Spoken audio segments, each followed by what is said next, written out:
ane ene eina oia ia fa ane ene eina oia ia maualunga olona fa ane ene eina aleluia ia vi ia oia tangata uma fa apea mauna tangata pa ia ole tupu ia fa ane ene ein ia fa ane ene eina o ia fa ane eina o ia maualunga lona fa ane ene eina aleluia ia vi ia o ia tangata uma fa apea mauna tangata pa ia ole tupu ia fa ane ene eina avatu ia levi inga ia ye so mata watu lona lofa mata watu lona lofa avatu ia levi inga ia Yesu mata watu lona lofa sili sili tatou vi ia lea tua vi ia lea tua sisia o tatou lima ma vi ia o ia tatou vi ia lea tua vi ia lea tua sisia o tatou lima ma vi ia o ia hallelujah hallelujah hallelujah hallelujah hallelujah e pa ia oe i o vai sili sili ese oe le atua le tama le atua le alo le atua le nganga pa ia hallelujah tu mau ia te oe lo lava vi inga le fa manu le fa reta e mamalu oe sili sili ese oe ne sili sili ese oe tamale alo male nganga pa ia glory glory glory glory glory hallelujah hallelujah hallelujah si tia lo suafa manu malo me uma e faima nava e ala langa mavivi ia te oe fa manu le vani monimo e ifu mai leli ie au le langi ma au le langi leli ie ia te oilo mato watua. Hallelujah e pati lima vai tafe. Hallelujah le lau ele o meola o iai. Hallelujah e fane ne e lo suafa le sami. Hallelujah mana tura o meola o iai e bibi ia te oe me uma e faimana wa. A vatu le fa manu ma le fa de tang tu mau ia te oe lo lava vi inga e oe le fa vau lava ma tu fa tai nei tai au alanga ina lo manu malo ma tu ia ia fa manu anga ile taimi ma le taimi ia fa tele lo ma tu chama vi ia lava lo sua fa vau ia ma tu talo le loto fa tai o na lau upu o lau wafionga pa ia hallelujah o le fa mtaltalaina e lo nganga pa ia fa tai hallelujah ke riso fa tai o le upu li utino tangata wa e fio ile langi o e lava hallelujah le au me uma tu ina ia te oe le suafa sili suafa uma e to tutuli ia i tuli vai uma mai fuatu ia i le lalo langi uma mea uma e whaimana vai ala langa i lo vi inga. Mātou uta talo le nei tai ao, whaatasi maia, ne polo kalame a lau whanau, le afi o le anganga pa ia awina atu, tu lima atu, pasi atu, aleluia e lau whanau, o ai lawa so se tasi e whaalongolongo, mala au ilo ula wanganga pa ia whaipea lona lava fina ngalo, a oi mātou tau ina mātou au na fo ile vi inga ia te oi le atua le tamale, atua le alo, le atua le anganga pa ia o na oi Yesu. Haleluya, haleluya, fatasi maya. Angale lei penga ta failangi, angale lei le aingo keriso, baletino keriso, lei la ufio le ia fa manuia ia te ilato. Haleluya. O ai fo istasio ise ma ine nei taiao, wala au le ia i o maua i ma i o lato utino fa amalo loi le suafa o Yesu keriso. Angale lei mai le nei lava tai au i atu mea uma i lovi inga ona o Yesu. Amene, amene, amene. Praise God.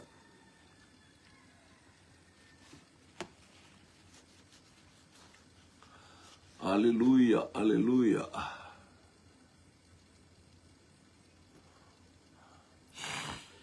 Tai au manino ma le tai au tutoa, o tai au le angale lei ma le alofo lo tātou tapa au o i le langi. Ia, ne a au whatalofo lau polo kalame tutu lima le afi le tai au ma le tai au. Angale lei atu le atua, whamanuia atu le atua au i ai. Hallelujah, i le nei tai au, whatalofo i. Ainga taitasi o le, hallelujah, o le whanau ke riso e pe ona ia i le maftanga i le ataimi ma le ataimi wa talo fatu Anthony tanu wasa talo fatasi talo fale aingo sa tanu wasa nei tai au o a mai ia whanga aima ma le pale ona ia vi ia le li malo le soifua i la o moua i whamurianga le atua ia e mantua pe el tatou polo kalame le ainga ia i le anga le lei o le atua wa tai foi usu nei te awa tai foi ta talo te lo foi sa ia i foi i le fia ma le oli tali a fionga pa ia le atua i le aso nafi pe o fa malosi aina i o tatou e kalisia ia malo te lo le asa hallelujah ia mua ia le atua praise God fia la vale ia le kalesia o e tapua i lo loto oli ma le nganga sa loto. Hallelujah. E le loto e le kalesia a o tatou o le kalesia langa le mele le o ilo e tangata. Almana onga le ia e siaina o tatou o le kalesia na maliu aina sisina aina. E toto o le tamai ma moe le po na le atua o Yesu Keriso. Ona ole angale lei fasoa mo oe moa o maso se tasi. Ia vi ia la sua fo le atua nei tai au. Ia ole ua tato iei fo ile. Fasoa manu ia fo isa mo nei manu ia le tau. Ia uine mpongi sa. Ia.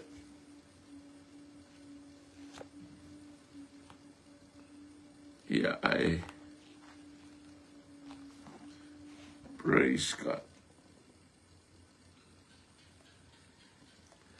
Ia leo te i tusia Timoteo. Ia te i le Timoteo. Ia leo umatu le. Ia le mta upule lua a le mta upula e tolu. Ia le mta upu e tolu leo o wanga i tuai. Mana ia silaini si mta upule e valu.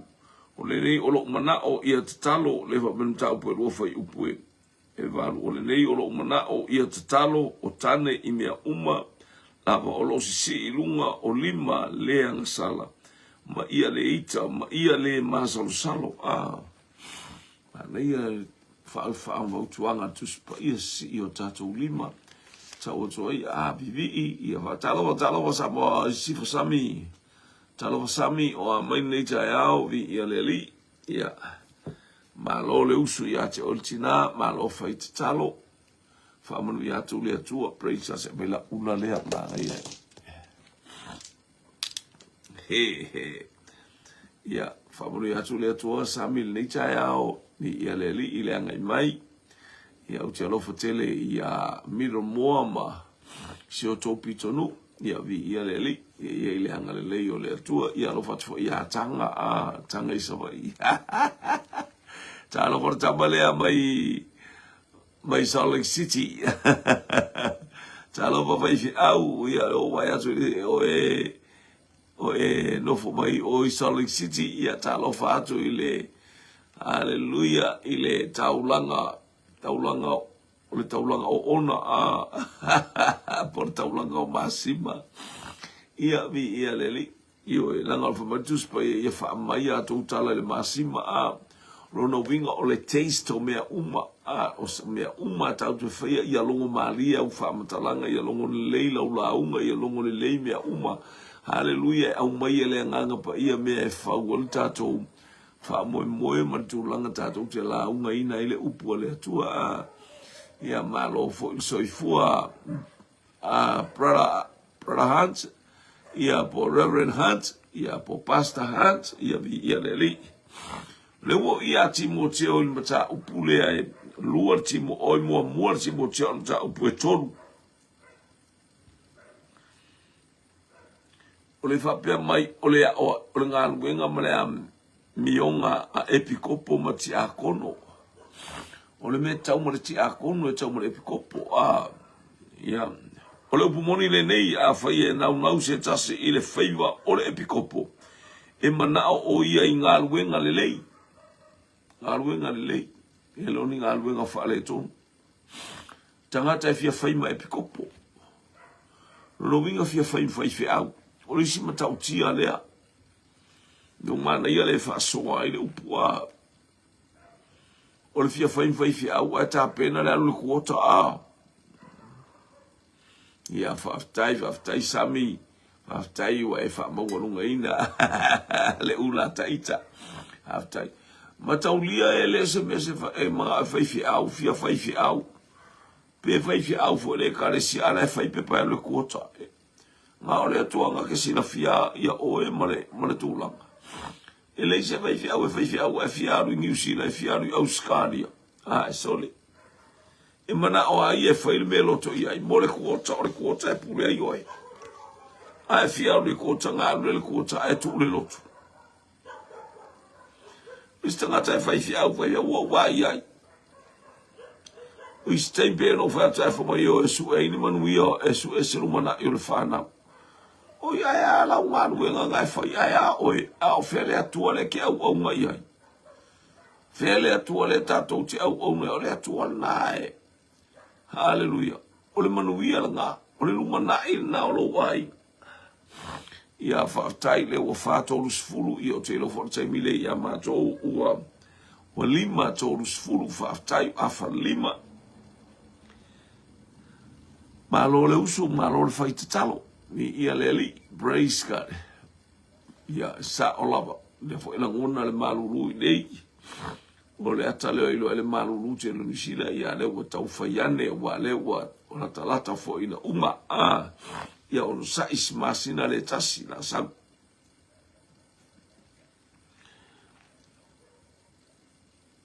O le whapea mai o le upumoni le nei a whai e mua e nau se tasi i le whaiwa o le epikopo. E manao o ia i ngā ruenga le lei. Ngā ruenga le lei na te whai. O ngā ruenga le lei la e ali mai mea uma tātou te whai e tu tonu o tātou ainga. Aleluia, i e telefo i whai au la e whai ngā ruenga ma. Whai ngā ruenga ma. O mai whai le lotu. Whaftai ai le atua o le ngā ruenga e taun whai. Pe aba i atu la lea. Pe aba i atu lea. Hallelujah. E tau ona whamanuia ai le atua i le ekaresia. Wa o nā mea uma, o nei mea uma tātou te ngā rurua ina ia whamanuia le atua i le ekaresia.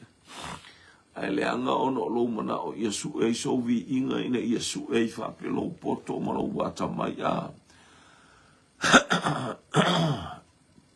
Ia o le tau mai maruru le lunga atu le le ta umai I asa mo sifa sami mo kwa malulu ni usila le ta umai I hallelujah ya el faifi au ya Paulo Antonio Hunt ia matua bebela o Utah mele tatou te vai ele matautia lo tatou tua ma me fai lo tatou tua o le situ e bebela o le situ e malulu o le situ hallelujah ia ile anga le leo le to tropical song a pe ona ia matou tutu sa taimi io moni fo ia ni taimi e tau malulu ma ia pe ona taimi ai le se tau le matou wa e tu sa tau hallelujah tu sa le se iwa ngana o wakele le malulu ia na mai mai le wafai atu nai ofu e tau boi mana malulu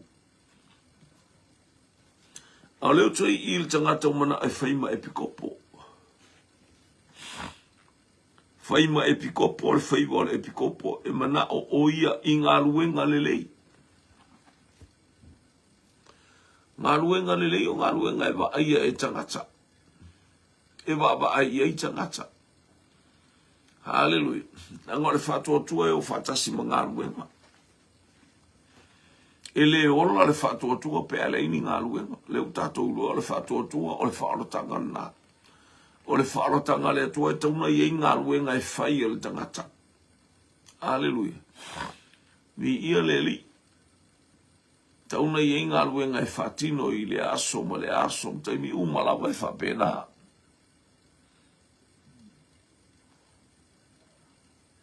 Whaftai mo whamanuianga Pastor Hunt vi ia leli ianga lelei fo ile atua ile au mawai fo ina itua laulangi malo se e atu I tonu o Utah whamanuia atu le atua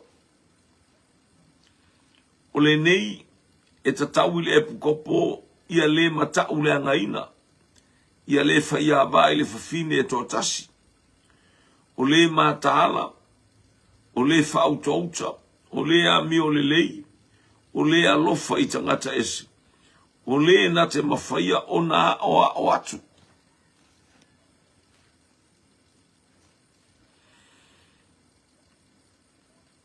Ngā ruenga le leila leu whata o le nei, e ta tau le epu kopo ina ia le matau le angaina. Hallelujah. Ia ole fautuanga le a Paulo I lona atari o Timoteo. Anga ngata ale tusi. Ele whaingo o fie. Whamanatunga amituana I tā lofa lava. Ia ile anga lelei o le atua ma ile pa I le atua. O le epikopo ele tauna matau le angaina. Lono winga o ni mea ta ubalea ia tangata. So ia lo ta ubalea le taimi o tātou I le lalolangi. Hallelujah.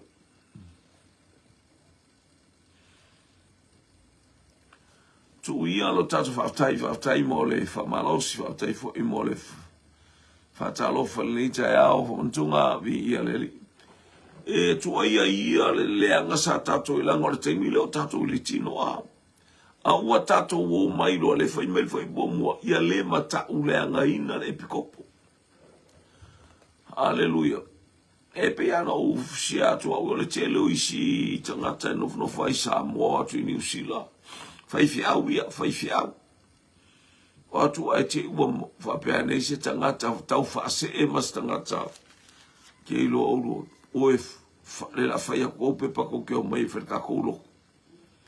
O le fai au I nei, a le usau fai le ka le sia o wala au le atua ia ma ua I New Zealand. A o inga wala au lia au lua I Samoa. Le a le ko inga fai au. Fai au toi ina le si fai au I nei New Zealand. O I nei Samoa. E sa umaro le kuota wa kunga wo uma marifanga umar ko lua.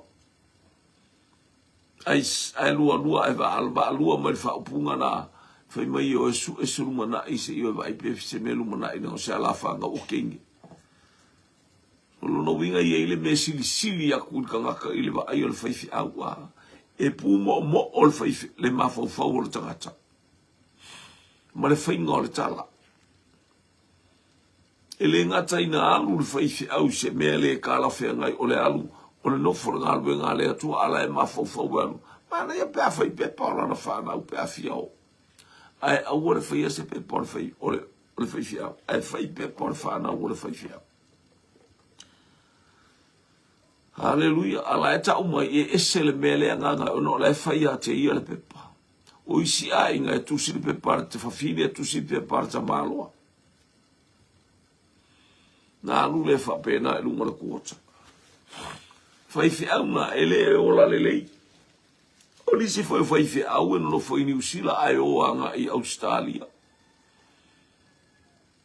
o atu lola ia lea e se foi le tau o mea i Australia e se le tupe Australia o le tupea e whenga solo i fai fiao la tu lo le mata ia e se ale malo se kupea Australia ka ngo fie mea a fiarua e uma lau se lau tala ele ke le vai ma piko ila lo lau kolori ai alu Australia se lau kala wa kumule kolori ia o mea uma e tofo ma ia ile atua ia te itato ile tangata malana au nanga a ole e piko pole o tala no mai hallelujah Hallelujah. E manao o ia i ngā ruenga lele. O lona mafau o la iei wha manu ia ngā rea tua. Ai loa lele i wa whale tonu le mafau o no le tusi o le kuota. Ua o ai male whanau, ai tu le ngā ruenga rea tua. Ia ora whesino le alea ko i ngā whaiwhea. Po le alfa minga e a o ngai whea le waka umai le wha amare valea kena. O le o iswaifi au i Australia o atu mauain. Wa foi whaingo fia mea le sota inga le Australia ma New Zealand. Hallelujah. O atu mauai ia lato wo matangata o i folo whaile lotu. Ia o le wapena. A visili o whape fea le lotu lea saa. No tau no i o tau no i Porirua, Wellington e. O walato o lotu i le sifaife au lea. Ai wha alongo atu o whaile tala le, ale au lotu wale a inga leo mātou salo lotu o le whaife au le.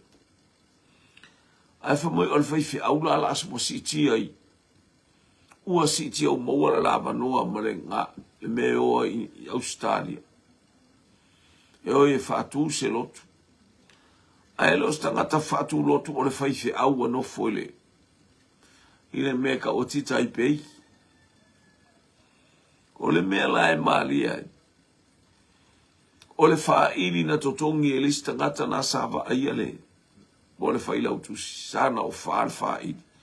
Alu ato a le whaife au maalu maave. O eva ai le masi asi ma eva ai I mea e whaalu maina ai oe. E te le mawhaia se mea. O lo walu ma abe le whaili ale ata ala le lotual. Ale ka le sia ilea. Ale walu ma abe le whaili. Whaili fōua. Whatoa ma o le tatala noa ona le sauwa ia. Na whaifo e ale malanga le whaife au le utilo ia. Ia le ali. Ele leile atua. Praise God. E ta taule epikopo na le matau le ngaina. Ua tau male ale le ka le sia ngā mea. Ka ule ngainga o le ngā mea. Le mana ia si whaalongolongo tangata na mea o loua. O lo ngofungofo I ai vai mewa e koe. Ngofungofo I ai vai me leke kuilu mo le whaamasingonga. E ke launga ai vai akunga. O le ava kua le whaamasingonga. Na le winga o ia mea. Ia le matau le ngainga. Ne le tatau na tau balea o ise mea isa. La ia ile atua ia te oe. E ui anta umwhai mai whawhine le whale anga Iosefa o ie aingo Potifara. Tau whai whawhine mo moe ma Iosefa e whai Iosefa mono to lua. Hallelujah.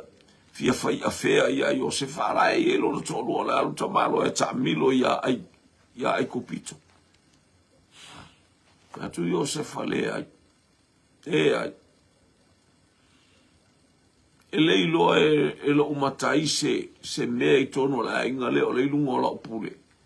Na o ia o tai la e maua lunga ia o mea I tono I o la upule. E le mwhaila o la upule o na upule a I le amalon to lua mate moi. Ai, tau ma whai mai ane whawhine nei ma tau lea ngai na ar tanga tau lea tua la ngai iai lea tua. Me tona ta ole iai o lea tua I loa poroka lame mea umafua I lumafua I tua. I ia lea li. Praise God. Ia e loa le mea tau ona e tua. O le whai awa I le whawhine e toa tasi. Te le fo I whaiwhi au ua. Na ngore poroka lame I whaiwhi au me leo ke karangoa kua. Ia te le fo I tātou whaiwhi au au tia tātou wa. Mo utia tātou le. Mo moe malwhalatua ai e ser tangata la te lua inu ti mai. Mana ia pēla tu te inu ti au la e ma il whalatua ai te wai la tu ai. Ai li fo istangata whain ai fo sauti mana ia. A le seki mai ele sfafine ele si teini o le mea ke lua inki ai po le mea ke lua kafa ai po le mea ke lua I lunga le peach. O tatou matana le lua mata o le lalolangi mata a le sila fanga le atua ia maka e fia ma fia a o le sila fanga le atua e tauna iei le mata. Tauna iai le mata o ma le mi ngao ma le ana ma le fefe I le atua. Yo mea le tau le fai taua I le atua I so I ngā mea a fai a vai le fine e toa tasi. O le matala. Tatou matala I mea tele I tonu le kalesia e o mai ai a. Mea na se ai o no le le ai o se matala. Ni ia le ali. I teimi o mai I teimi I tonu le kalesia a. Io e. Piwa ba dua si o I teini mtatou si o atu I teini ti. Hallelujah. E mai se wa au le lei uma kenge uma a. Ua peia o le meo le apu pea o inga makua le apu a. Ina tau le apu. So se apu a le lei apu uma a. Pei o le lafu maa moe pea o ina I ele whau unga I runga o le lafu maa moe. Mo le to e lele I se pepe po se manufa e lele. I lunga o tino. Mo le leina ale ave sa o a whatau o tau lia maa moe uma. Apena fo ila uba ai teini o le kalesia la ngore whana ua le atua. O maa moe a le atua. Hallelujah. Ia papena tele e whaiwhi au se sea il maa moe. Pewa ai e whaiwhi au maa moe. Io e whaftai a sa moas a sami whaftai a sami le whamalosi. Io mena o sil manuia whaalalangi na ale wala wina I le atua na wala aunga I le atua o lo mana malama ma le ave atoa I o tātou loto. I le wala aunga le atua I ate I tātou. Ia le leo wa ai mai o la le kerua lafi a na la alo ala te rua mo moea I le hotel. Alo pete alatu I New Zealand na o ele te alatu. Ai alatu e moe solo ai New Zealand. Amene. Amene. I ia leli.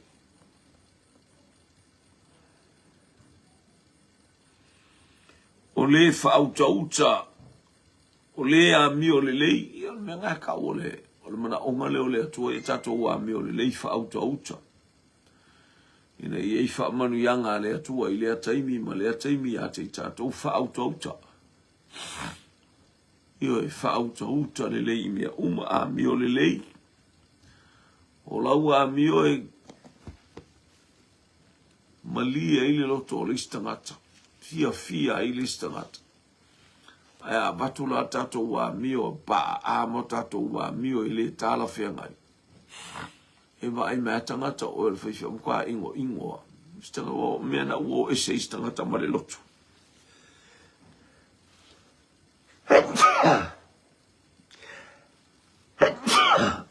Malama tangata e winga le fai fia, wele winga le anga. E winga pa.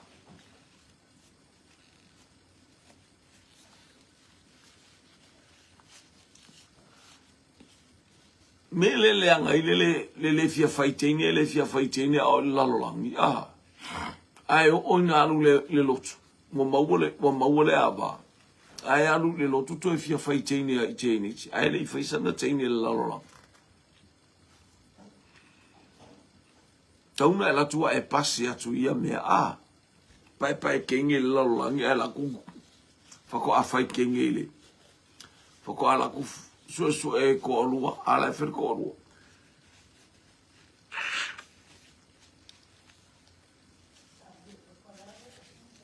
Ia le ali. Taun tatou pasi mai le test lea. O se test mo kwa. E wis tamo ta vita ia.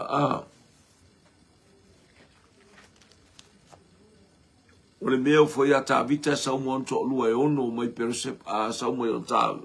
Ono no to lua na sa mo ia mai he peron. Ai sa foi a ko le penga no se skin kick. Aya, aina sa wata vita le fine. Me mana ia i ta vita. O le matua la ngona o le mea o tupu. Na mana o ta vita i oti le mea lea. Ina wata watu e na tano o oi. Anga o sisku mo inga kamo ka pungilo nguku. Ka pungilo nguku se kaimea la ngonga si kakamea e oki. Na tano. Ua owa nga sala ia Yehova le atu. Ola owa nga sala e tau. Na mana o ata vita e oti. Afa mai na tano mo fai lalo. So ye ke a mio pua. So ye ki fai mea valea. Wa ave ese le atu ala o nga sala. Vai ave ese ala e. Ngane nga fia wha longo le apos le nga fia wha longo po le ale i jo inga la ngona il tau mana. Le tau matala. Awa tu por fara tautino le ngutu talitonu le loto. Talitonu le loto tautino le ngutu. O mea o karikongu i kongo longa loko. Le luai mai le ngutu. Wa ule tanga sala. Wa uwa nga sala ia Yehova le atu. E mana iyo. Praise God. O le alofa i tangata ese. O le na te mawhaia o na o atu. I tangata ese a whea i tātou. Tātou wala lofa i ai. Ioi. I tangata ese i tātou wala lofa atu. Iso pēa whai tātou i ai. Haalelu le whātou lunga le tui. I lo sa e nofo i ai kupito. Sa e tangata ese ai kupito. Au le au malosi o le atuan taita ime o le au whaono le au la beai. O le au taita i o le atuan au mai tātou mai tutonu ai kupito a le lofa tu noa o le atu. Ia e lofa foi whapena i tangata ese o. Sa e lofu whatangata ese. Pe le lofa asa i ai le lofa tu noa o le atu. Sa tonu no foi ko sena. O le ai le po le ale sua toto vai umo. O vaenga o le vaile o le naila. Ina ua tae mo se le vaifa ina ia liu toto. Ele liu toto le mea sata ele nuu lea. Po le ale ia i o se o aitu ai ngā mala na o ia ai kupito. Ele pa ia le nuu lea. Aisha nango le nuu lea tu. Oka e. Ele pa ia e mala ia le nuku o le atua. Wa mea e tele na o ia ewa e o a ele seimina fasioti a iulu matua. Ele i pa ia e le atua lona nuku. Malana whanau. Se iwanga nāre tangata ua le ana ma le whaalongo ma le whaiwhaianga. Whātutu ule olanga. Ia na oti le pe afa i ele i tā ana lona whare le totoro tama i māmoe. Ai oti, e kauanga oki. O le taunu unga na o le fionga le atua, le mai te salonia. Le whaasala le atua. Hallelujah. Praise God. To to sile taso Thessalonia. Hallelujah.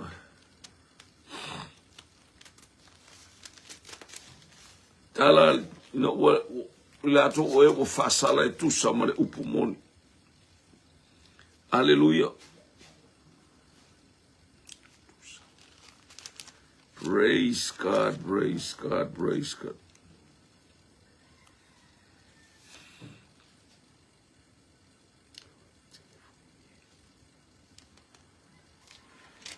Lea, tapo lua, o tu se Thessalonia lua. Praise God. Hallelujah, besulua. Ina ia fasala ina o ilato umalama wele talia le upumoni. Ai fia ile amio leang.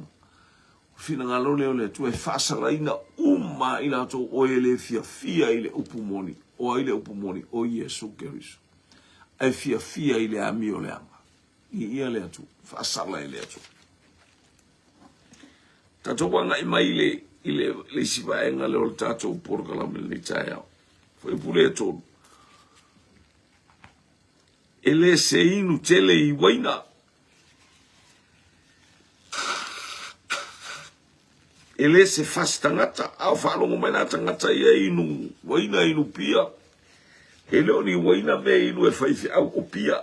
Me ia fai, le fata ita ia au lotu pope.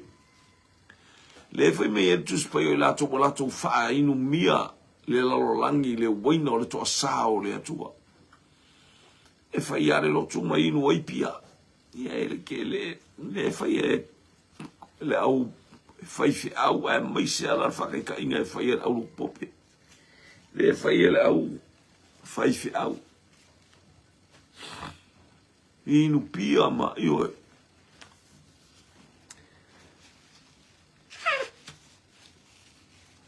Akele, pese me fia ngara au, anga lei ngalo fatalo falau.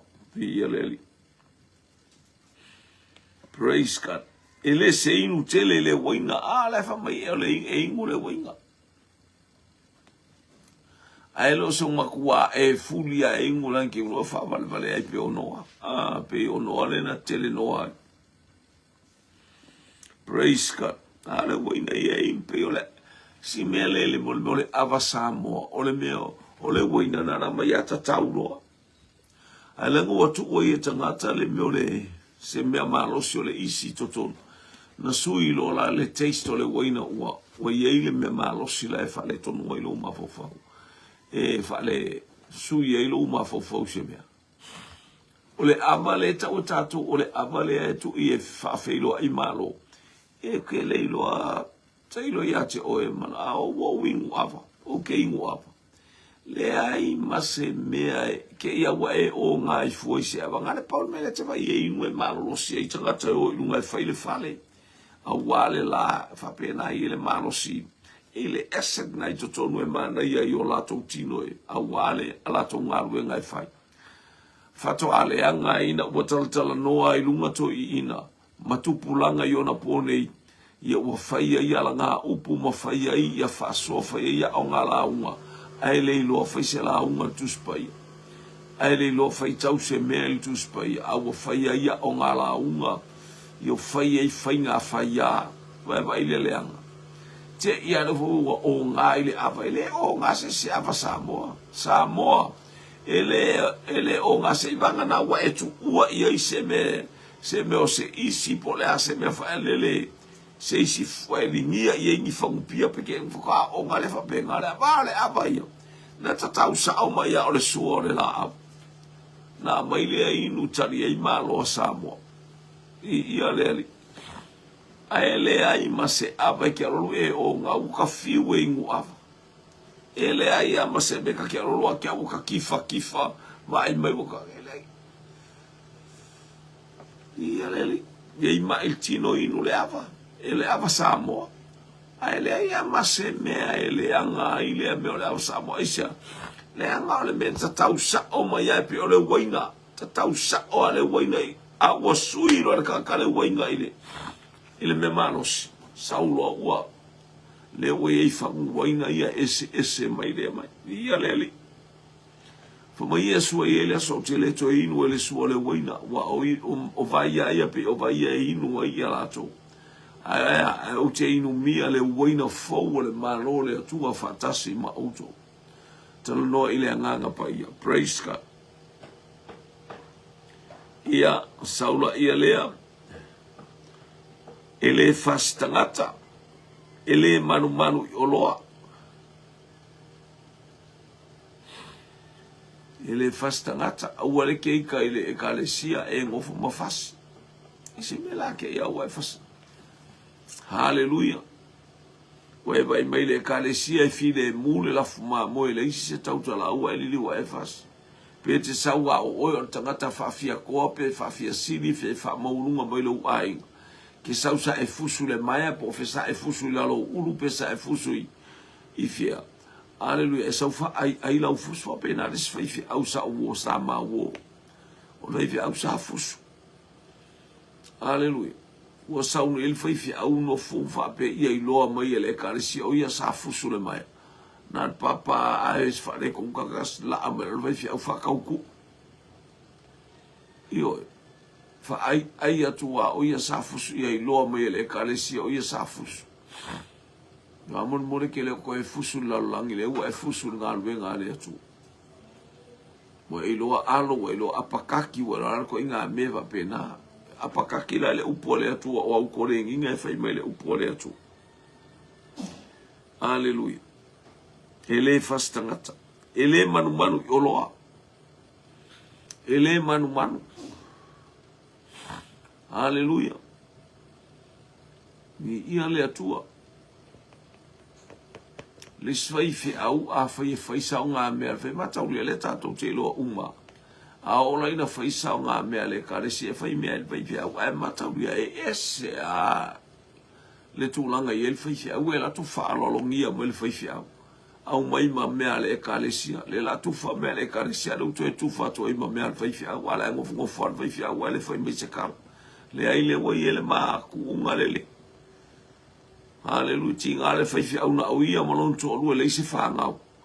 Ele fa ngau fa fini ai se le ngola nga mio. Aya ele ia fa pe atu fai fi au lele. Le wai ele ma ku unga lele. Fonga fa sa fua ma au ko e manga o fai fi au ia langa sa fai na tupi. Pe fai le tupi o le te sawi lunga o mea le ekalesia. O le fa alo mai tangata ia te ona o le ekalesia le atua. Roberta Belemasi na talofa. Ai lo tele me o la mai sia. Ia le leo o la ise me avis tangata ele mfaina avea. Manu. Manu yoloa ayanga malu. Ia le mana ongale ia ile anga malu.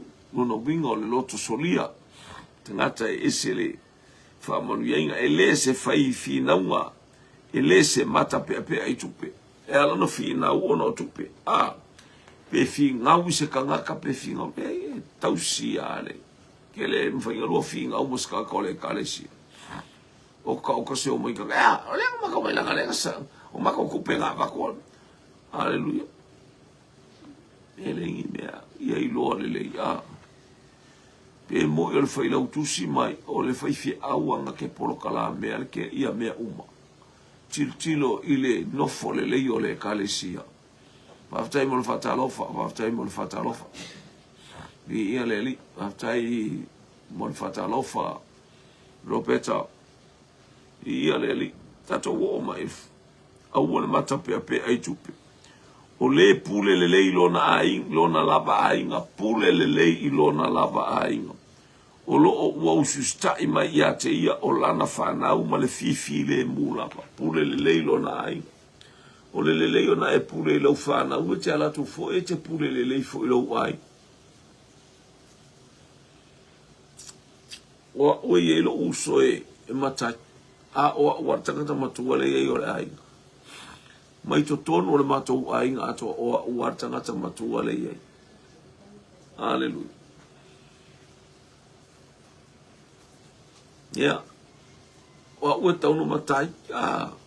o mea umaia na wa ai ero matua ma wa we ka uma kai vai lai no le ai a walu au ia faile lo kule faile lo manga au na ile atua ila wa ulea wo onei tu e mai stanga ton matai ia fu mai matai vo le ai sau ia o e te matai alu o e matai le ainga fa manuia le atua ia te o le alo vai ma le is matai si uso aya a matai le sa o matou ainga le matai o e mea umala e pule mai matai mea ua pule oi mea uma fangua o ka ngaka o mea uma ia fai malelele ia vi ia le atua ia e kilo ma e sila i le atua sole whamanu ia le atua ese whamamu ia o le atua o lo uloto i lo uso ona o stangata e na te langona le vala aulia ma le vala auina hui e fai matai le ainga wafo ilani me vala au maina le fai au por kalame vala au watu le ase me te mana oai por le ase me o tupu le ainga ia vala au watu e tau tatu no uiloa na mea e so soani ia te olo uiloa ia ofi so soani ai le o te iloa ina ia uta o fia pea hallelujah ni ia le atupa ta tia le leia le ainga i whamanu i hanga le atupa ile anga le sili ese o le atu pule le leilo na ainga ia le atu yo o me umala e file mua ia ma ai le va pe file mu no fono tau tu ele nga le atu o nga lue ai hallelujah la au na ai ma nga lue ai o kas tau tu ina au le ia fa le o me uma e ma tau ale ngoi e fa le me uma o wala ngā luenga le atua e vi ia i le atua. Praise God. Yo tala tu fo ita tafia. Tata lau tate ori. Sanga vi ia le atua. Pule le leilo na ainga. Ni ia le atua. Olo usus ta i maila na whanau. Makauli ai alu le lo kwai le usi. Olo ufanga o e whaifaka i ka inga le kalesia. O tato whanau. E mo mai le kalesia wa ai tatou fana we le fia no fose se kalesia is fangau le mafau mafu angalen tu pol fala rea eli mal fana o ti fatasia eli mal fana apena fo itato pe afa itato le hallelujah fatatia le nga ia le atua tata ita is fala kapade se padal fanau nga lue mai ai fatasi male kalesia ya via le va ai male loto fa maula lo ile tu ne ye se me fa le ton ya la ile ai lo fia sa tala ila tafana ni ia le e peli ma awa afai le lo ese tasi ona pule ilo na lava ainga pe fa pe fe on tausia e ia le kalesia le tu yo ka ko fa lo ngola i ata leilo apure lo ta ainga. Ata leilo fatonu lo ta ainga. Ai mai se alfa i fia wa. Ai oi fola ka fanga u ka alo ai. Ia le atu. Ia ilo matai lo apure o ta ainga. O fie leo meu. Hallelujah. To te lea uoe o mai mata foi. Tatana foi te ita mata. Hallelujah. Se ainga o is fa na o ngā lue fa tasi ma le tamai ngā lue ngā le atu. Ni ele anga leo le atu ele pa ele atu e fa manu ya ngā le atu. Pule le leilo wai ele anga le fa atu au tala e ese ale mea lai fa sasa lapa ne lo fa na wa. Ia tātou baba ai mea e au tātou whaia. Au nā o awina i tātou le fio ngā le atu.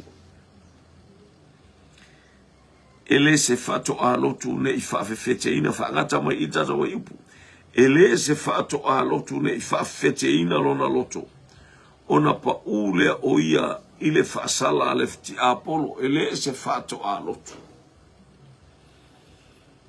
Ole tangata, ole leo se whaato a lotu, ele wape o lousa ule lo. Ko e sa ule lo. A maka mai a ela i kiki o en whaia oe. O i lo whaola, o ela i titi. E whaia mato au tala, vau me le ta ua o atu ina i whanau. Ma nei a fol fa malosi sa fa malosi ai ya aval ta ma fa malati na fa level vai o waso io na amata na si mai maui ai ai lo ele ta mai titi ale lo tanga tana te fa ale au mai no na matu ele fia ia ile atu ele o sta mai titi e to tele ta mai tio le ta fa o mai ta fa vale le o fengi ele au mai ko inga fa ele au ngai lu mole atu na ngele o la watata o le mele le mafua in tatu ta ngofia tu e palu mai le auto vo uma ia tatu ia fatasi ia se va inga fo ina le wa ia tu fatula ia tu poka la me fo shima tu fo I ha auto vo ina ia ile anga le leo le atu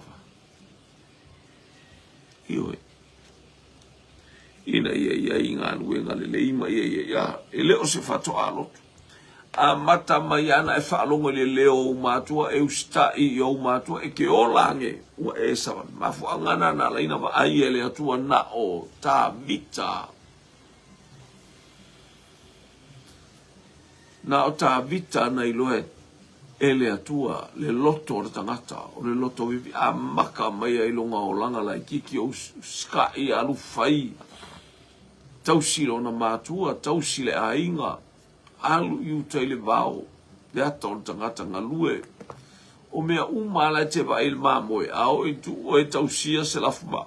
Mamoe, wa e loa I tu ai ngā mamoe, wa e loa le whainga e whai ei mamoe.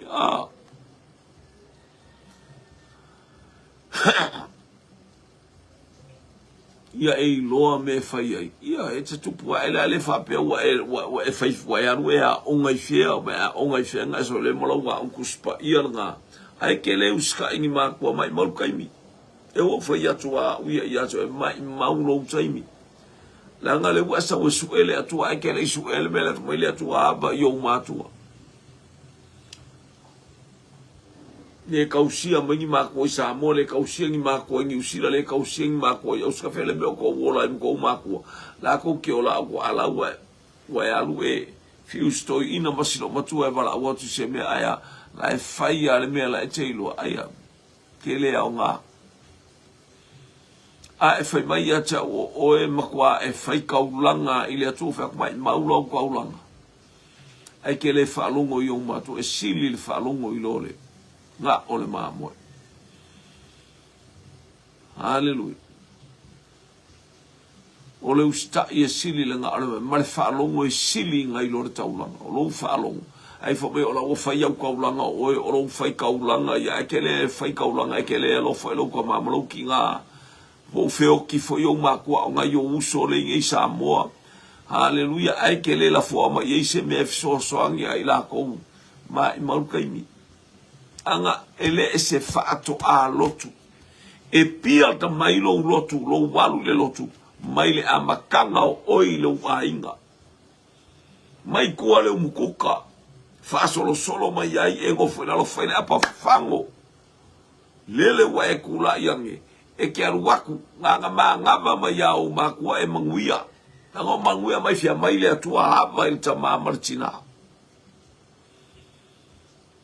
a fai ke makua e fai au kala I lo kinga a fai au kala I lo ka mai ke ingo I lo ka mai ke ingo I lo kinga sorry wefa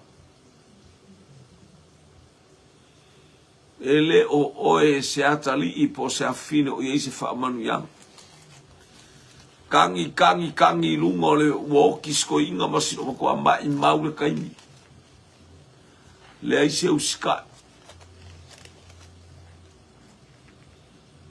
po le ale mano si anga o ye ila kuspa I afinga e ola le uska fo ile atua faita mafa mangalo mai a uilo ule usta I o mato ale wuta unu wa le mena fai mai haleluya manga o ngai o mako ke fai fiao ai o kele uska I aleli Praise God. Wa uno mo fa mai o tama o te alo o te mo fia lo tama so nga ponga la e mana o tama o te alo le lo to ala wo so e fa fia o kele au. Ala manga o ka ma o ke alu esu e malu su e malu esu e kwa ele ki nga su e kwa ri ele ngi malu ari ngare malu lua yo ka ika lo ka mari alu su e ka kele au. Hallelujah. Alu o wala kule aingon mato wa inga itua o loku me ko kisi. La fo fa mo ka ke su ele ipiu la su e so le kele au fo. Fa pera kai ka le alu o ka fa fia o ye wole ko ese fa la winga ele atu. Au afka ile atu. Ta ke si la fia mai lo ka vai mo lo ka po mo. Ye ile atu wala vi inga ye ile atu wala fa manu mo le fa le tanga o tatu lo to nei. Hallelujah. Ye ile ngale le yo le atu mo ele se fa to alo. Ta vita ele skanga ka fa ko asa u le fa ko a I loa nge inga o sau kumai nga kau kua mai ai sau malana tautua nalo na usta ilon ta mamlotina mai nga wala o sau alu ave me ia kama ave le kupu e ta mai le se mafufau a e alu le kupu e ave ia me ai o ngausu mai la wai lo el ta malo la e ua tupu tabita u fa u tabita fa iba tupu Israel ele kariko na le ko kulia ko ka ya le vai mamoi ai wo fa le kai me fo esu ese alo vai ele ko kele la ele si vai ngona nga fanga e ia iska me ke ko fa le vao o sama makavika wa ta vitolo na van e ele ko fa la ai mia kavika sa wele tamale le mana tunatu lele tamale talitonu na le mga harua kavika ia va ai mai nga uso la le la kavika au maku ya la